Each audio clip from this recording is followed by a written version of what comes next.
Dear friends, welcome to education Havan. Friends, आज है 11 फरवरी। 11 फरवरी से जितने भी महत्वपूर्ण करंट अफेयर्स निकलते हैं वो मैं आपको आज के इस सेशन में बताऊंगा।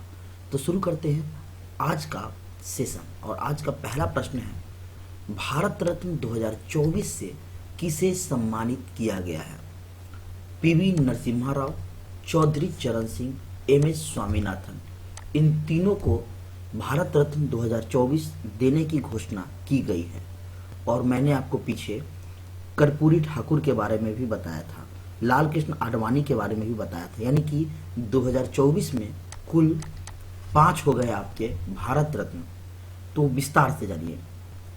कर्पूरी ठाकुर और लाल कृष्ण आडवाणी के बाद 2024 में नरसिम्हा राव, चौधरी चरण सिंह और एम.एस. स्वामीनाथन को देने की घोषणा की गई है। तो कुल 5 लोग हो गए 24 में। अब इन तीनों को विस्तार से जानिए। ये रहे आपके सामने चौधरी चरण सिंह, नरसिम्हा राव, एम.एस. स्वामीनाथन, लाल कृष्ण आडवाणी, कर्पूरी ठाकुर। इन दो के बारे में मैं पहले भी बता चुका हूं। तो आज इन तीनों के बारे में जानेंगे। पीवी नरसिम्हा राव, इनका जन्म 28 जून 1921 को हुआ था। कब हुआ था? 1921 को। लेकिन कहाँ हुआ? तो इनका जन्म हुआ था आपका तेलंगाना में। कहाँ? तेलंगाना। और निधन 2004 में हो गया। ये भारत के प्रधानमंत्री 9वें प्रधानमंत्री थे। कैवें प्रधानमंत्री? 9वें प्रधानमंत्री। कितना से कितना? 1991 टू 96, यानी कि 1991 से 96 तक ये भारत के प्रधानमंत्री थे। ठीक है, अब चलते हैं नेक्स्ट है आपका चौधरी चरण सिंह। इनके बारे में जानिए। इनका जन्म 23 दिसंबर 1902 को हुआ था। कहाँ हुआ था? तो उत्तर प्रदेश के मेरठ जिले में हुआ था। सर्वप्रथम 1937 में छपरौली से उत्तर प्रदेश विधानसभा के लिए ये चुने गए थे। और ये देश के 5वें प्रधानमंत्री थे। कैवें प्रधानमंत्री थे? ये चौधरी चरण सिंह 5वें प्रधानमंत्री थे। इनका कार्यकाल था 1979 से 80, 1979 टू 80 इनका कार्यकाल था। अब नेक्स्ट एम.एस. स्वामीनाथन, इनके बारे में जानिए। इन्हें भारत में हरित क्रांति के जनक भी कहते हैं। 7 अगस्त 1925, कब? 1925, 7 अगस्त 1925 को तमिलनाडु के कुंभकोणम में इनका जन्म हुआ। और 2023 में चेन्नई में इनका निधन हो गया। कब? 2023 में इनका निधन हो गया। यानी कि 1925 को तमिलनाडु में जन्म हुआ और 2023 में इनका निधन हो गया। वे पौधों के जेनेटिक साइंटिस्ट थे। 1966 में मैक्सिको के बीजों के पंजाब की घरेलू किस्मों के साथ हाइब्रिड करके हाई क्वालिटी वाले गेहूं के बीज डेवलप इन्होंने किया था। ठीक है, तो इतना भारत रत्न के बारे में आप जानिए। और ये 50वें व्यक्ति थे आपके लाल कृष्ण आडवाणी। कैवें व्यक्ति थे ये? 50 में। और 3 और मिल गया, यानी कि टोटल कितना हो गया? 53। पहले 48 था और 5 मिला 2024 में। यानी कि अब टोटल भारत रत्न की संख्या 53। ये प्रश्न आपके लिए बहुत इंपॉर्टेंट है। भारत रत्न जिनको मिला वो टोटल 53 है। अब थोड़ा और जानिए। भारत रत्न जो है देश का सर्वोच्च नागरिक पुरस्कार है। यह किस क्षेत्रों में दिया जाता है? कला, साहित्य, विज्ञान, सार्वजनिक सेवा, जन सेवा में उत्कृष्ट योगदान देने के लिए दिया जाता है। तो भारत रत्न की शुरुआत हुई कब थी? तो भारत रत्न की शुरुआत 1954 में हुई थी, 1954 में हुई थी। भारत रत्न अलंकरण कांस्य धातु निर्मित पीपल के पत्ते का आकार का होता है। ये जो भारत रत्न होता है वह पीपल के पत्ते के आकार का होता है, जो 5.8 इंच लंबा, 4.7 इंच चौड़ा और 3.1 इंच मोटा होता है। पिछले भाग पर राष्ट्रीय चिन्ह, मतलब इसके पत्ते के पिछले भाग पर जो है राष्ट्रीय चिन्ह और इसके नीचे सत्यमेव जयते लिखा हुआ होता है। और प्रथम बार जब मिला था भारत रत्न तो वो थे आपके सर्वपल्ली राधाकृष्णन, सी राजगोपालाचारी और सी.वी. रमन। इनको प्रथम बार मिला था। उम्मीद है आपको भारत रत्न के बारे में विस्तार से समझ में आया होगा। नेक्स्ट, किस राज्य में आपदा के समय किसानों को सूचना देने के लिए उपकरण लॉन्च किया गया? तो वो आपका बिहार में। कहाँ? बिहार में। तो बिहार से कुछ महत्वपूर्ण प्रश्न याद रखिए। देश का पहला तांबे के आवरण वाला बापू टावर, मैंने आपको पिछले क्लास में ही बताया था, यह पटना के गर्दनी बाग में बनाया गया। COP 28 में बिहार को नवीकरण प्रयासों के लिए अंतर्राष्ट्रीय सम्मान मिला। बिहार सरकार ने मिशन दक्ष लॉन्च किया है।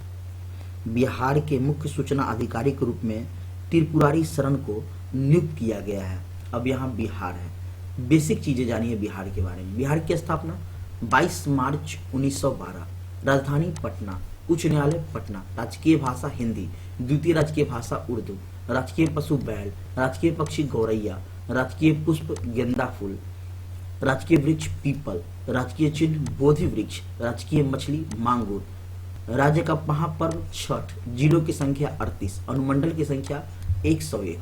इतने प्रश्न अभी आप याद रखेंगे बिहार से। नेक्स्ट प्रश्न है आपका, भारत के किस खिलाड़ी को स्विट्जरलैंड के जंग फ्राउंसो के मशहूर आइस पैलेस में पट्टिका लगाकर सम्मानित किया गया? तो वो है गोल्ड स्पेशलिस्ट नीरज चोपड़ा। नीरज चोपड़ा जानिए, भारत के एथलीट नीरज चोपड़ा को स्विट्जरलैंड के जंग फ्राउंसो में मशहूर आइस पैलेस में पट्टिका लगाकर इन्हें सम्मानित किया गया। भाला फेंक एथलीट नीरज चोपड़ा वर्तमान में भाला फेंक में ओलंपिक और विश्व चैंपियन हैं। ठीक है, आप इतने इससे तथ्य याद रखेंगे। अब इसके बारे में थोड़ा सा और जानिए कि ये जो पट्टिका है ना, ये एक ऐसा चिन्ह है जो किसी व्यक्ति या घटना को यादगार बनाता है। तो ये मिलने के साथ ही नीरज चोपड़ा को स्विट्जरलैंड के फ्रेंडशिप एम्बेसडर भी बनाया गया है। स्विट्जरलैंड के फ्रेंडशिप एम्बेसडर भी नीरज चोपड़ा को बनाया गया है। और जंग फ्राउंसो स्विट्जरलैंड में जो स्थित है एक स्थान है, इसे हम यूरोप का शिखर भी कहते हैं। आप याद रखेंगे, इसे हम यूरोप का शिखर भी कहते हैं। ठीक है, जंग फ्राउंसो को यूरोप का शिखर कहा जाता है। तो नीरज चोपड़ा ये कहाँ के रहने वाले हैं? ये आपके हरियाणा से। कहाँ से? हरियाणा से। इनके बारे में कुछ रिकॉर्ड याद रखिए। टोक्यो ओलंपिक में स्वर्ण जीता था। विश्व एथलेटिक्स प्रतियोगिता 2023 में भी स्वर्ण पदक जीता है और विश्व एथलेटिक्स में स्वर्ण पदक जीतने वाले ये पहले खिलाड़ी हैं। इनको अर्जुन अवार्ड भी दिया गया था। कब? 2018 में।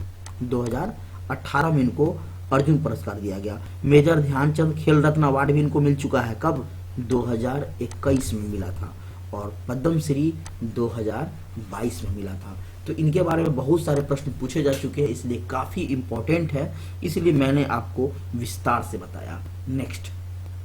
नेक्स्ट है, विश्व दलहन दिवस कब मनाया जाता है? तो 10 फरवरी को मनाते हैं विश्व दलहन दिवस। ये देखिए आप तस्वीर में, वर्ल्ड पल्स डे 10 फरवरी। कब मनाते हैं? 10 फरवरी। इस बार का जो इसका थीम है वो है नोरिशिंग सॉइल्स एंड पीपल। विश्व दलहन दिवस संयुक्त राष्ट्र संघ के खाद्य एवं कृषि संगठन FAO द्वारा स्थापित एक अंतर्राष्ट्रीय दिवस है। पहली बार यह कब मनाया गया था? तो यह 2019 में पहली बार यह दिवस मनाया गया था। और क्यों मनाते हैं? मनाने का उद्देश्य क्या है? तो इसका उद्देश्य है दालों के फायदे और महत्व के बारे में लोगों को जागरूक करना। क्योंकि आप जानते हैं बहुत सारे ऐसे भी बच्चे हैं जो कुपोषण के शिकार हो जाते हैं, जिनको पूर्ण रूप से पोषक तत्व नहीं मिल पाता है। तो ये मनाने का एक ही उद्देश्य है कि लोगों को जागरूक करना कि दाल के फायदे क्या है।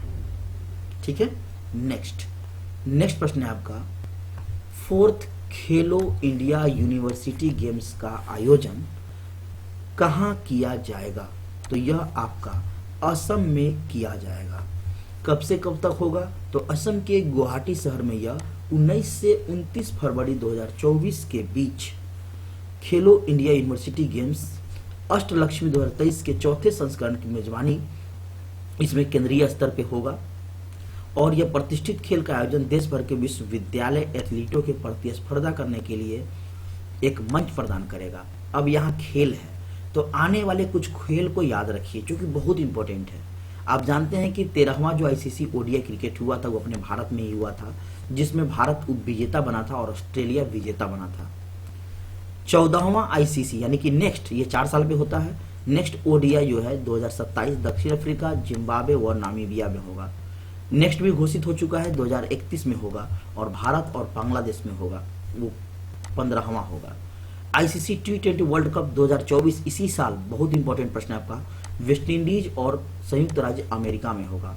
और नेक्स्ट इसका महिला का कहाँ होगा, 24 में ही, तो बांग्लादेश में होगा। ठीक है। नेक्स्ट प्रश्न है आपका, 7वें हिंद महासागर सम्मेलन का आयोजन कहाँ किया गया, तो यह आपका ऑस्ट्रेलिया में किया गया। कहाँ, ऑस्ट्रेलिया में। इसका थीम था एक स्थिर और टिकाऊ हिंद महासागर की ओर, यानी कि towards a stable and sustainable Indian ocean, जो कि 9 से 10 फरवरी को हुआ। ऑस्ट्रेलिया के पर्थ में हुआ। कहाँ हुआ, ऑस्ट्रेलिया के पर्थ में हुआ। अब इसका विषय क्या था, तो मैंने आपको बताया एक स्थिर और टिकाऊ हिंद महासागर की ओर। और इसका मुख्य आकर्षण का केंद्र क्या था, तो इसमें 22 से अधिक देशों के मंत्री और 16 देशों और 6 बहुपक्षीय संगठनों के वरिष्ठ अधिकारी जो है इसमें शामिल हुए।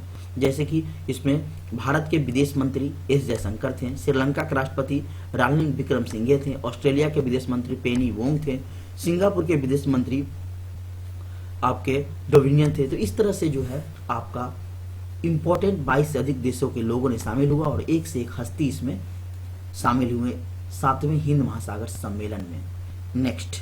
नेक्स्ट प्रश्न है आपका, उल्जास बैक्टेनियो को किस देश का प्रधानमंत्री नियुक्त किया गया है, तो आपका कजाकिस्तान का प्रधानमंत्री इन्हें बनाया गया है। ये कजाकिस्तान है यहाँ आपका। तो कजाकिस्तान के बारे में याद रखिए, इसके संसद के निचले सदन को मजलिस कहते हैं। और यह प्रश्न आपका बहुत सारे पेपर में पूछ चुका है, क्या कहते हैं निचले सदन को, मजलिस कहा जाता है। तो यह है आपके उल्जास प्रधानमंत्री। तो वर्तमान के कुछ प्रधानमंत्री को याद रखिए, राष्ट्रपति को याद रखिए। बांग्लादेश के राष्ट्रपति मोहम्मद शाहबुद्दीन चुक्कू, मिस्र के राष्ट्रपति अब्दुल फतह अल सीसी, अर्जेंटीना के राष्ट्रपति जेवियर माइली, पोलैंड के प्रधानमंत्री डोनाल्ड टस्क, न्यूजीलैंड के प्रधानमंत्री क्रिस्टोफर लक्सन, लग्जमबर्ग के प्रधानमंत्री ल्यूक फ्रीडेन। नेक्स्ट आप जानिए कजाकिस्तान के बारे में। कजाकिस्तान यह आपका यूरेशिया में स्थित एक देश है जिसकी राजधानी कहाँ है, तो अस्ताना है। कहाँ है, कजाकिस्तान की राजधानी अस्ताना। मुद्रा क्या है, मुद्रा ये आपका टेंगे है। क्या है, टेंगे यहाँ की मुद्रा है। और प्रसिद्ध झील बलखस झील। कजाकिस्तान जो है क्षेत्रफल की दृष्टि से विश्व का सबसे बड़ा स्थल रुद्ध देश है।